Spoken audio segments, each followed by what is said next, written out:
แซ่บลูกชายตักย่างมากินแล้วเรานั่งกินคนเดียวลูกชายนั่งเล่นเกม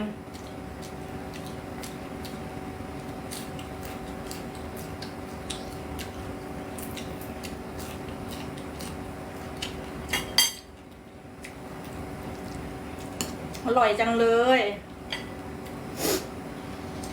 ไม่ได้สับเองอะใช้เครื่องบด ก็เลยไม่ได้ไลฟ์ไงเพราะว่าเหนื่อยมากเลยก็เลยไม่ได้ไลฟ์ก็เลยใช้เครื่องบดเอาเลยมาไลฟ์ตอนกินเอา